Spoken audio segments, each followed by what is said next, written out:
So we shall continue on. We'll talk about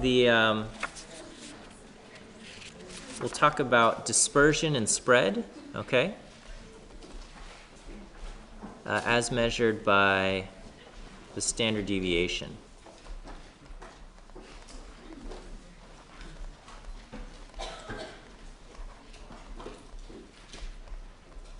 Okay, so we can think of the standard deviation. Well, it's probably easiest to just define the standard deviation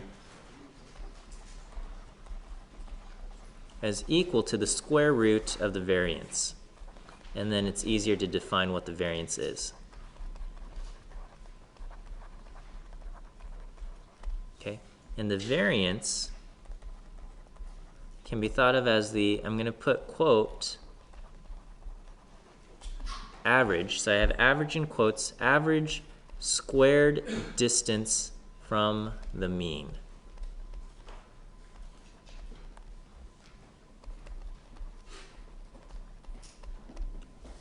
Okay, so we'll take a look at this and we will, let's say we have two families. Okay, both families have 5 kids.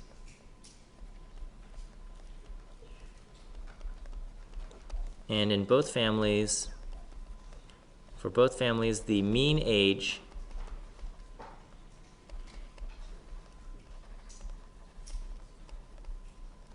of the kids is 9. Okay? And so we might feel like both families look similar, but let's say we have family A. So what's a last name that starts with A? What?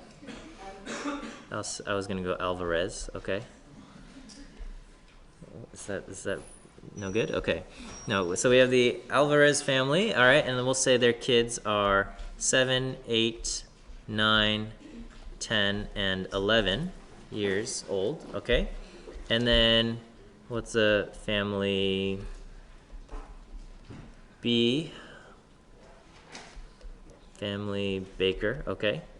And their kids are 1, 5, 9, 13, and 17. Okay, so both families have 5 children, and both families, the mean age is 9. Okay. However, if we picture these families, they look very different, right? Even though they both have 5 kids and the average age of the kids is 9 for both families, this one has low spread in ages. The kids are all very close together in age. And in the Baker family, you have high spread. The ages of the children are very spread out. Okay? And so this will be reflected when we do our standard deviation calculations. Okay?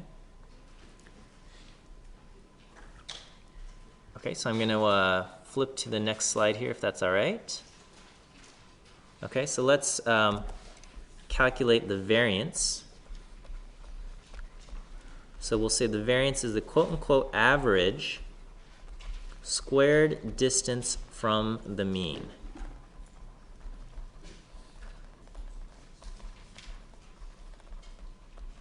Okay, and so for the we'll start with the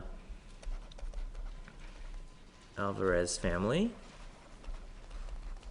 and their kids were 7, 8, 9, 10, and 11. The mean, if we add them up and divide by 5, we would have 45 divided by 5, we would get a mean of 9. Okay? All right, so the mean is 9. So we can subtract 9 from each of these values. And what we would get is the distance from the mean. So we would see that the value 7 is 2 units below the mean. The value 8 is 1 unit below the mean. The value 9 is at the mean, so is there's no distance from it to the mean. the value 10 is 1 unit above the mean, and the value 11 is 2 units above the mean. So that is the distance from the mean, okay? Now we can have the squared distance, and we would take these. So negative 2 squared would be 4, negative 1 squared is 1, 0 squared is 0, 1 squared is 1, and 2 squared is 4. So these are the squared distances from the mean. So far so good? Yes, okay. All right, and so if we wanted the average squared distance, we would add these up and divide by 5, okay? But because I have, quote, average here, and it's not the real average, what we're going to do is we're going to add up and then divide by n minus 1.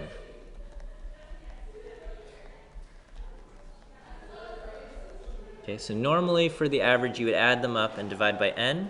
Here we're going to add them up and divide by n minus 1.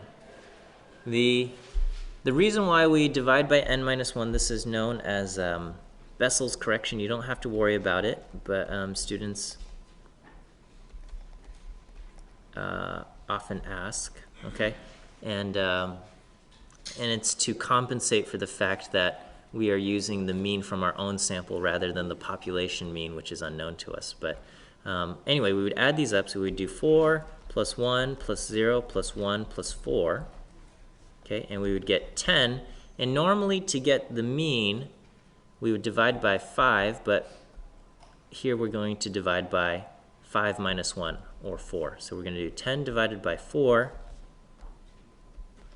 and we get 2.5. This is my variance. Variance is equal to 2.5. Is that okay with everybody? Yes? All right. And so our standard deviation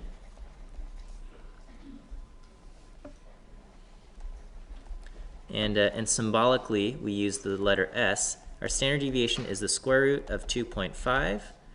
And so I can come over here.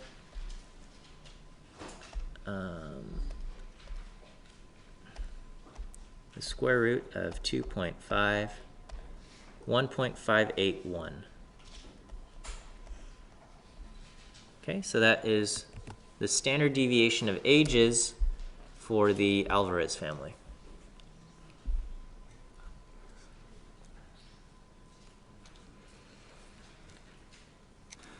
Okay, we can do the same thing for the other family, the Baker family. Okay, so keep in mind, variance is the average squared distance from the mean. And the square root is the standard deviation is the square root of the variance. Okay, so the Baker family, the kids were 1, 7, 9, 11, 9, 13, and 17, okay? So the mean here is also 9, and so if I subtract 9 from each of these things, I'm sorry, I messed this up, this is 1, 5.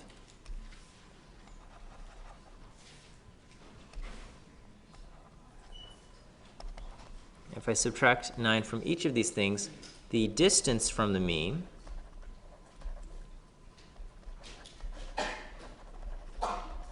would be 8 minus 4, 0, 4, and 8, okay?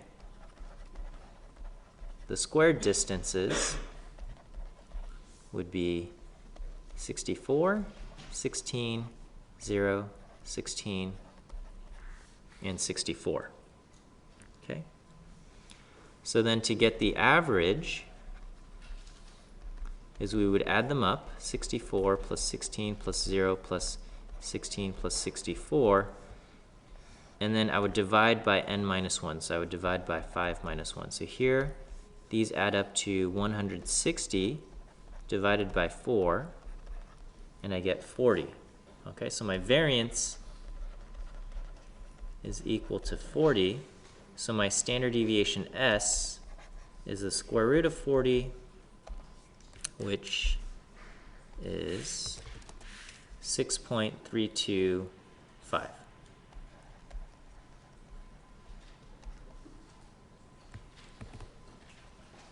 And that's what we have there.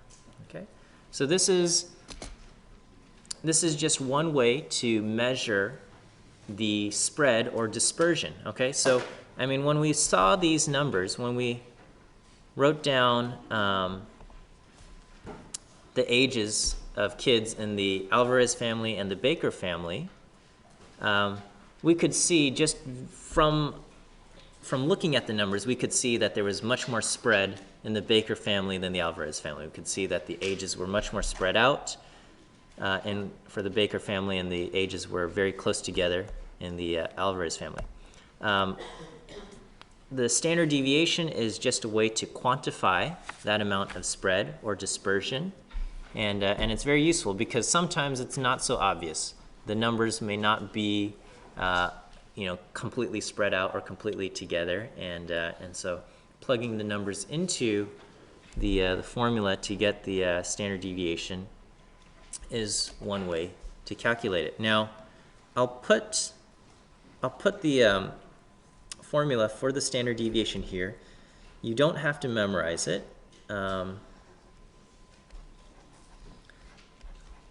But basically, it does exactly what we did. It's taking each value x and it's subtracting the mean to get the distance from the mean.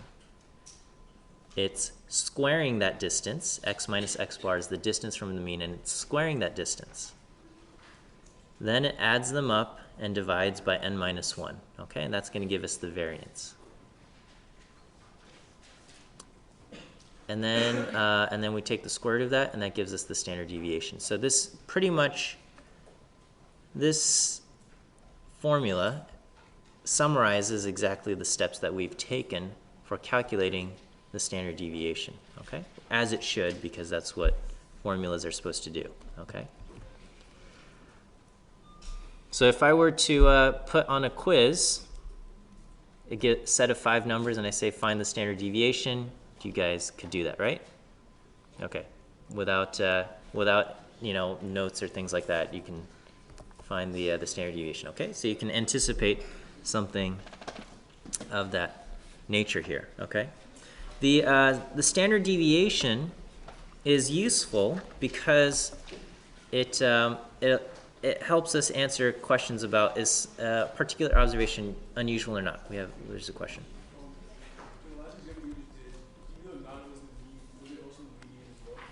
I'm sorry? Yeah, 9 is the mean, and in this circumstance, it is also the median, okay? That's not necessarily true, okay?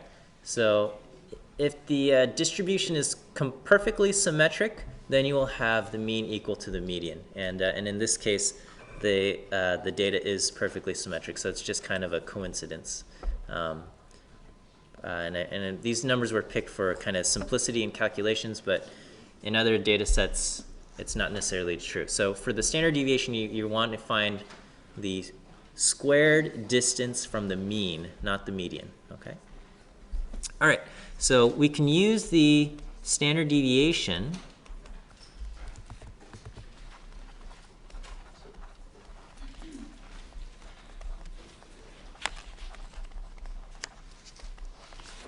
to decide if an observation is unusual or not.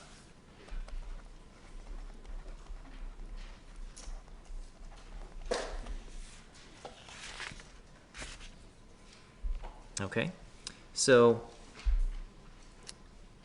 what we can do is we can ask, is an observation near the mean? Okay, if an observation is near the mean, we would say it's not unusual, it's typical, okay?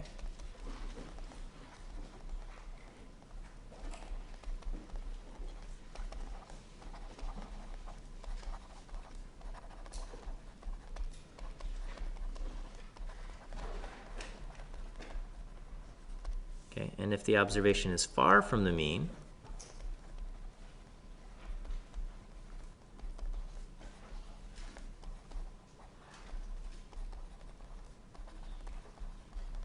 okay, it might be considered unusual.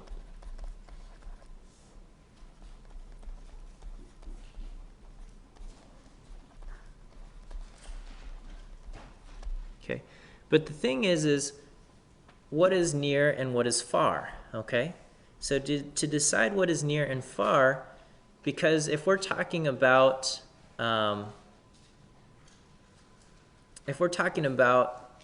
buying a gallon of gas, okay, you know, we're expecting the average amount of gas to be, you know, between, you know, $2.50 and $3 a gallon. And so if you said I paid $3 extra per gallon of gas, I paid $6 for a gallon of gas, you would say, wow, that's really expensive gas, okay? On the other hand, if we're talking about purchasing a car, okay, and you comparing how much one person paid to a car and another person paid to a car, and someone says, I paid, you know, you paid $3 more for your Honda Civic than I did, you got a terrible deal. That doesn't make sense, because that difference of $3 is much less meaningful when we're talking about something like the cost of a car, okay? But if we're talking about the cost of gasoline, where the amount of spread is not as much, that difference of $3 is much greater, okay? So to decide what is far from the mean or what is near the mean, we are going to measure that distance not in just regular units, but in standard deviations, okay? So the distance from the mean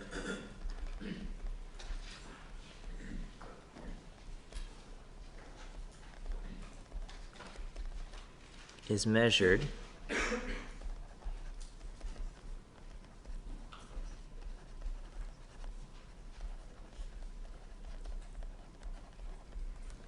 in standard deviations, okay? And so we define a quantity called the z-score, okay? And the z-score is the distance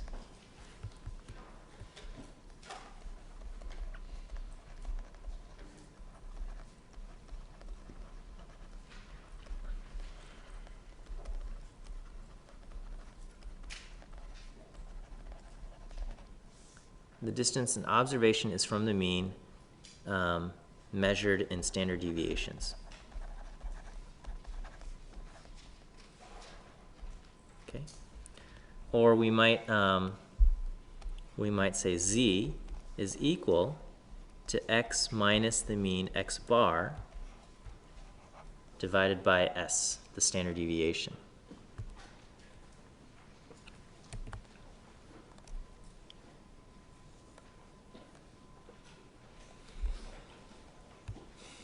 Okay, I'm going to flip to the next slide here. All right, so we can say, let's say the average age of retirement, and I don't know, I'm just making this up. Let's say the average age of retirement is 61 years. Okay, and we'll say the standard deviation of retirement ages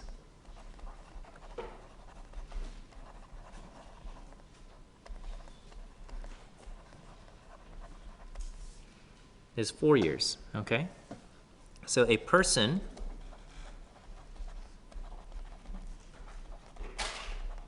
who retires at 65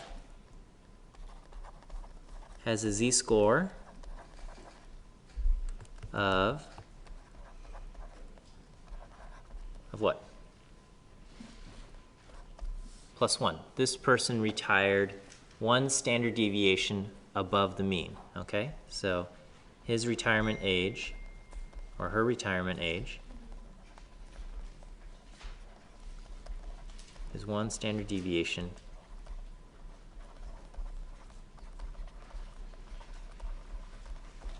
above the mean, okay? And a person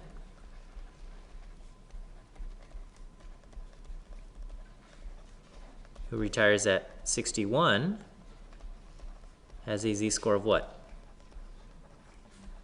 Okay, a person who retires at 61 has a z-score of 0, okay?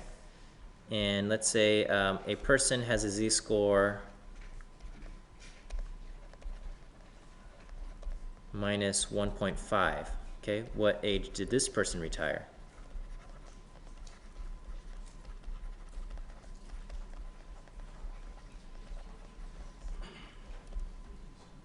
You would say this person retired at age what? At age 55, right?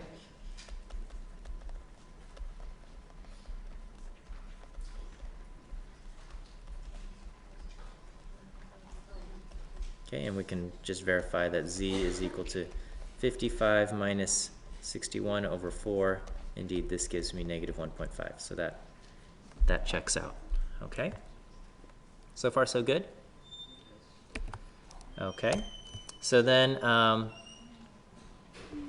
there is, if things are unimodal and symmetric, we have something called the empirical rule. Yes?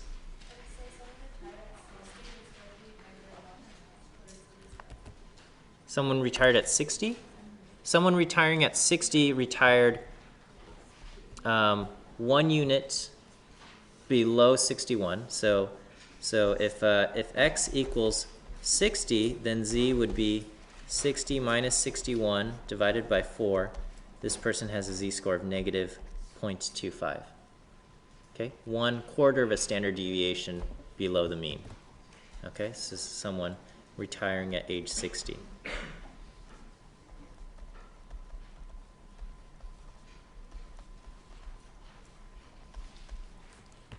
Is this all right? I hope. Okay, we have something called the empirical rule, all right?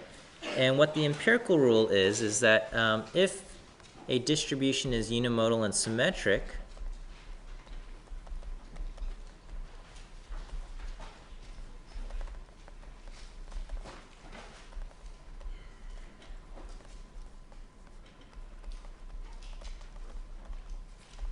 okay, we expect, you know, our data to follow a certain pattern. I don't know if pattern is the right word, but kind of a certain form. All right, and we would say about 68%, and this is the empirical rule,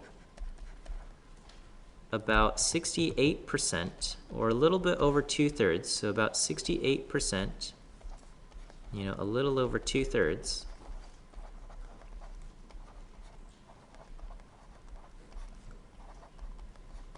will have z-scores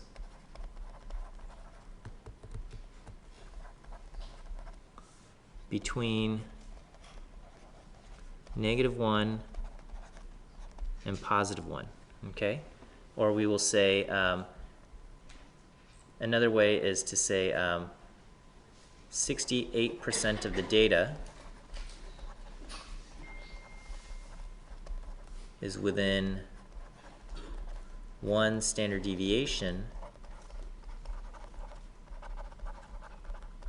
of the mean, okay? So applied to our context, this means about 68% of people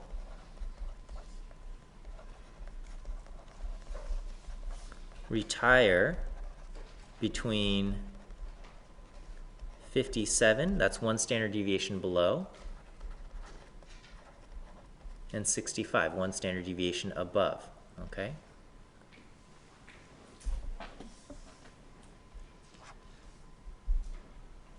The other parts of the empirical rule are about 95% have z-scores between -2 and +2.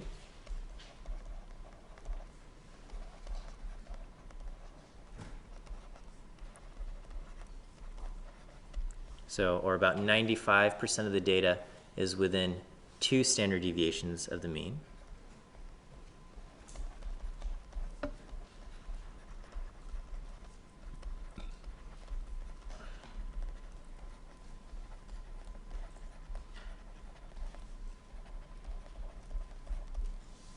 and so in this case, we would say about 95% of people retire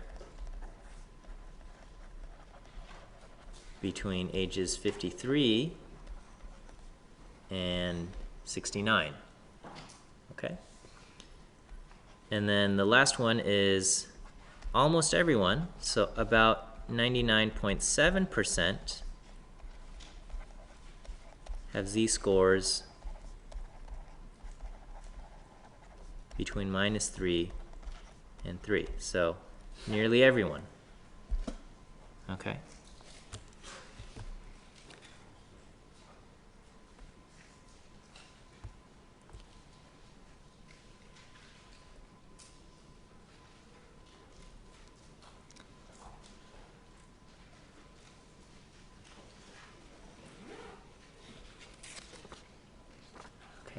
I know some of you guys are still writing, but I'm going to flip the slide. Okay? So then we can ask, what is unusual?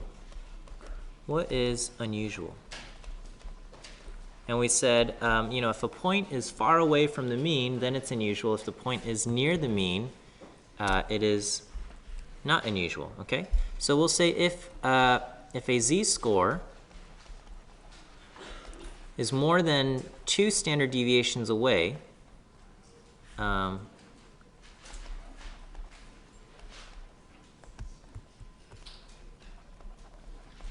so that means z is greater than 2 or z is less than -2, we can consider that point unusual.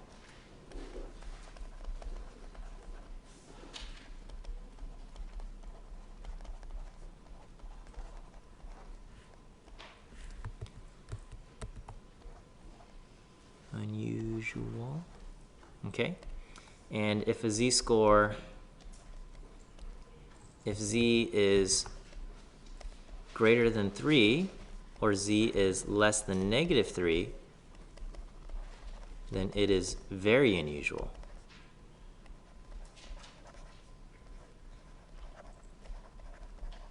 Okay? So those are some good guidelines. All right? So we can say a point is unusual if it's more than 2 standard deviations away, and if it's more than 3 standard deviations away, then it's like really unusual. Okay.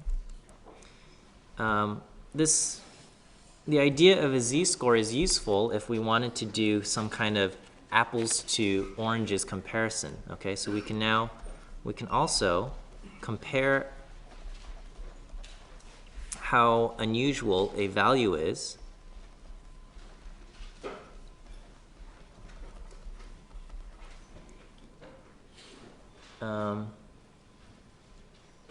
across different groups.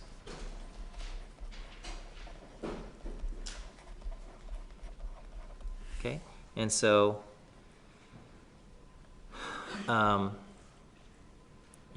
we could say you basically just compare z-scores. So we could say what's more unusual? Let's say for Chihuahuas,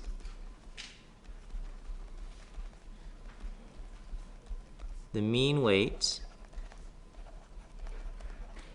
is 5.1 pounds, and the standard deviation, and I'm just making this up, let's say is 1.1 pounds. Okay, and then we'll say for Great Danes, it's another type of dog. We'll say the mean is 160 pounds, and the standard deviation is, let's say, 20 pounds. Okay, so we'll say what's more unusual?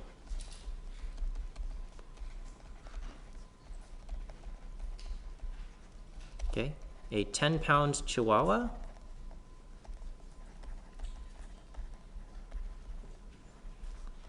or a 200-pound Great Dane?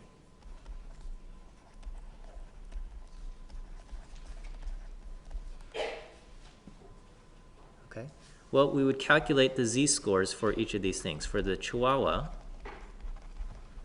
the z would be 10 pounds minus the mean of 5.1 divided by 1.1, we would get a difference of 4.9 divided by 1.1. We would get a z-score of 4.45. That's the z-score there. And for the Great Dane, the z-score is x 200 minus the mean of 160 pounds divided by the standard deviation of 20. We would get 40 over 20. We get a z-score of 2. So between these two things, we would say this one is farther from 0, therefore it is more unusual.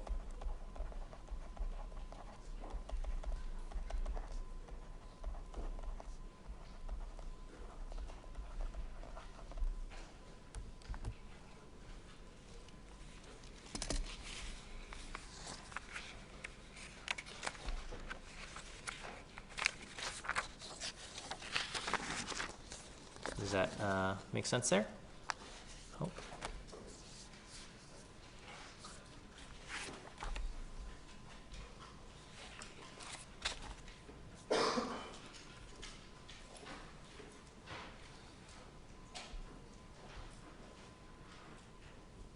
Okay, I'm going to flip to the next page. So one way to measure the spread is with the standard deviation. The other way to measure spread is the IQR. So another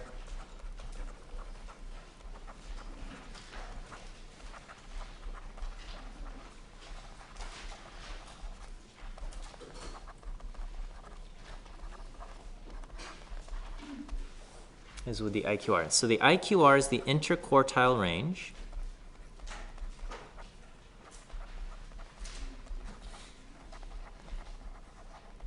And the IQR is defined as Q3 minus Q1, okay, or the distance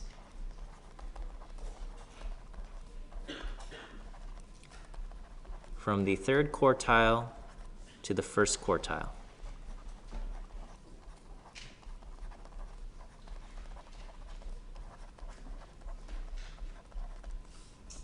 Okay. So Q1 is the first quartile, and this is basically the 25th percentile, or it is the location where 25% or 1/4 of the data is lower. Okay. Q3, on the other hand, is the third quartile, or the 75th percentile. It's the location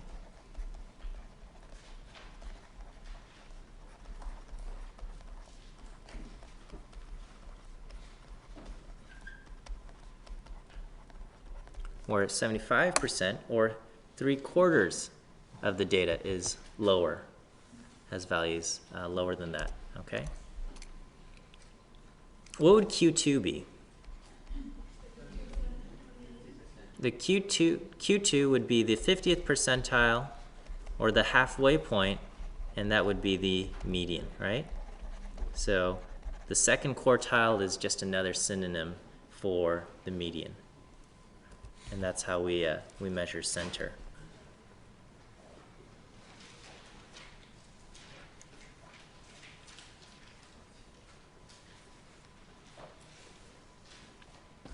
Okay.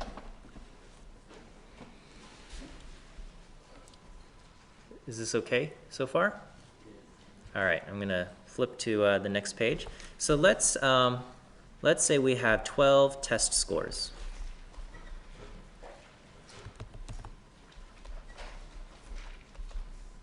Okay, and so the test scores will be 60, 72, 72, 77, 78, 80, 83, 85, 88, 90, 92, and 96. So we've got 12 test scores, all right?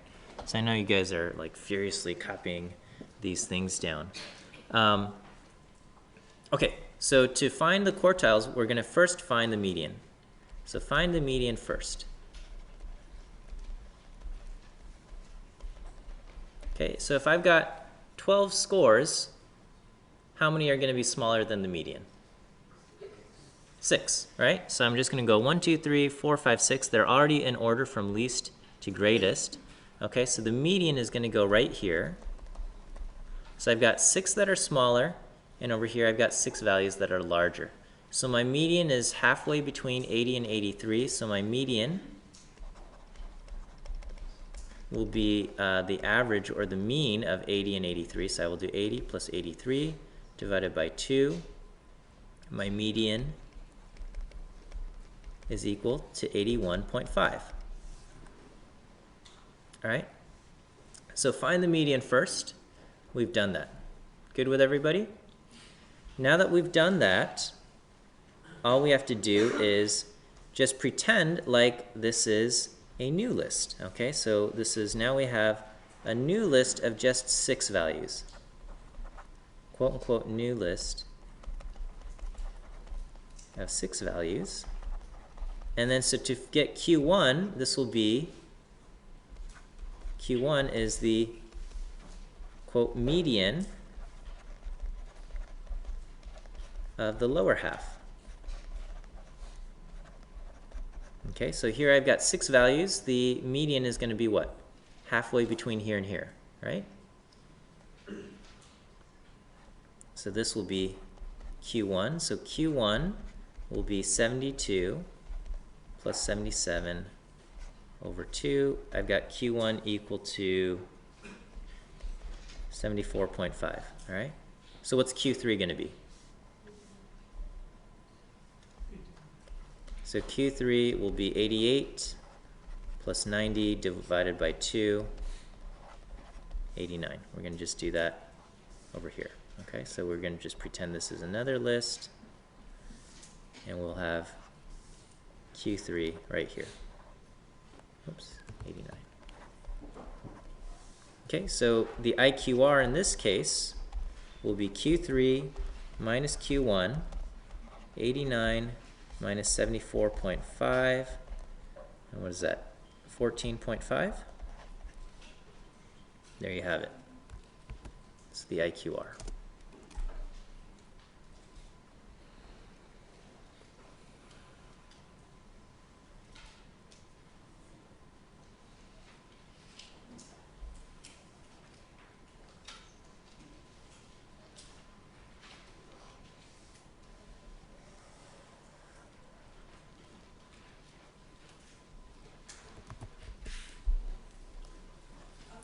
Yeah. What was the purpose of finding the median first? The median splits the list into 2 first, okay? And that because the quartiles are basically half of a half. Okay, so to split it into quarters, we're going to just take half and a half. Okay? Let me let's say we have a few more values here, okay? So let me just use a quick eraser here, all right? So I've got these values. I'm going to just tack on a few extra numbers here. So we have 15 values. I'm going to throw on like a 57, and then I'll throw on a 99 and a 100. Okay, so I've got 15 values. Okay, let's do IQR and stuff this time. Okay, what's the median here? So if I've got 15 values, how many are going to be smaller and how many will be larger? So I'm going to find 7 that are smaller, 1 that's equal, 1, 2, 3, 4, 5, 6, 7, and 1 that's 7 that are larger. So I've got 7 over here, 7 over here, and then this is actually the median. So the median is 83. Okay. Now that I've split it into 7 and 7, okay, I'm going to find the median of these numbers. for my Q1, and I'm going to find the median of these numbers for my Q3. So what will Q1 be? So Q1 is the, quote, median of the lower half. So I've got 7 numbers here. I'm going to find basically 3 that are less, 3 that are greater, and Q1 will be 72. I'm going to do the same thing over here. 3 less, 3 greater. My Q3 is 92. Am I doing this too quickly, or is this okay? Still okay? I got a thumbs up there. All right, that's a good sign. So here Q3 is going to be Q3. I mean, our IQR is Q3 minus Q1, 92 minus 72. Here I have an IQR equal to 20.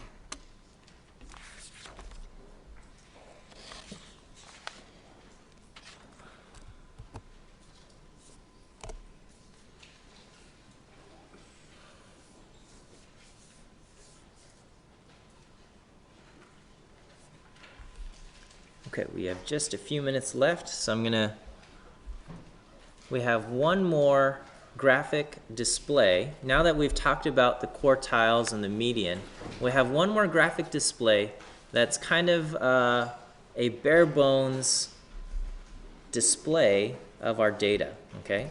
And this thing is called the Boxplot. Okay, and what a Boxplot looks like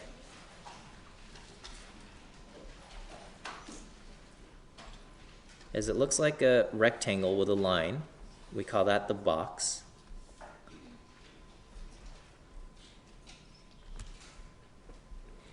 And then it's got lines that come out of it. And then maybe you have some extra dots like this, okay?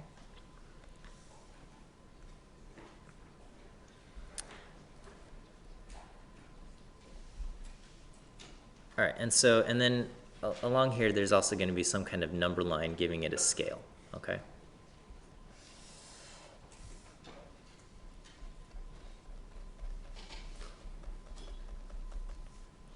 Okay, I'm just making up some stuff along here. All right, the labels of the box plot are as follows. The box is defined by 3 values. The Q1, this line in the middle is the median.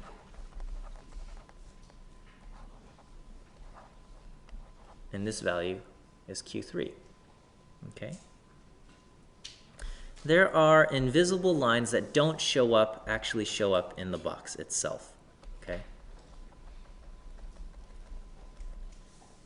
And I'm probably going to run out of space on this side. But these invisible lines, this is known as the upper fence and the lower fence.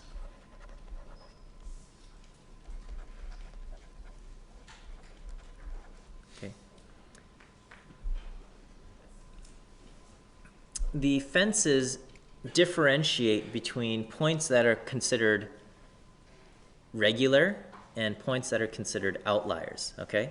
So values that are larger than the upper fence or values that are smaller than the lower fence are classified as outliers. That are, I'm going to just write beyond the fences.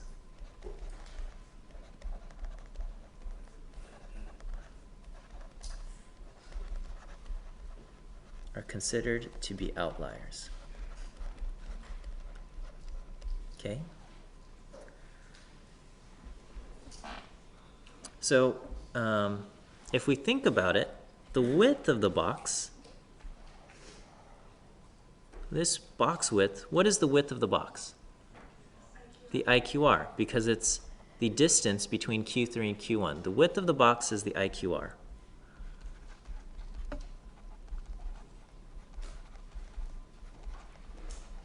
Okay. The distance from here, the edge of the box, to the upper fence is going to be 1.5 times the IQR. So you're going up basically 1.5 box widths in this direction. And this is not to scale here, but this is also should be the same distance, 1.5 times the IQR. Okay, so that defines where the upper fence and lower fence are located. So the upper fence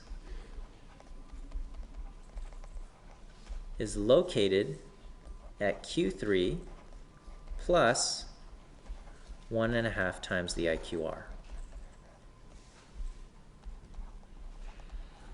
The lower fence is located at Q1 minus 1.5 times the IQR.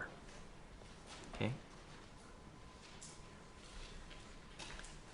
So these values out here, they are considered outliers,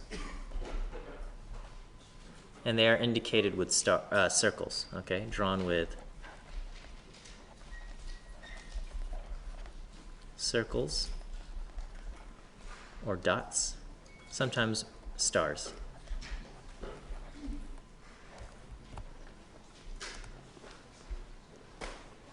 Yeah.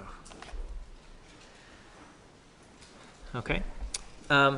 It's important to note that even though they're outliers, they are still part of our data set. Okay, so if I ask what is the largest value in our data set, it's this value, okay? The whiskers end at the largest and smallest data points that are not considered outliers. So these things, this thing is called a whisker. The whisker goes all the way up to the largest or smallest point that is not considered an outlier. Whiskers extend to largest and smallest points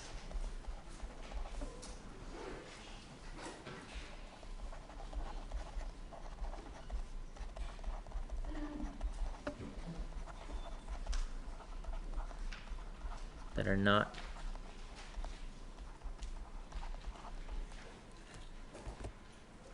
outliers. Okay? And again, the most important thing is the box is defined by Q1, the median, and Q3. So by looking at that, you get an idea of where 25% of the data is, where 50% of the data is smaller, and 75% of the data is smaller. Okay, we'll end there today. We'll see you guys next week on Monday. Good luck as you guys study.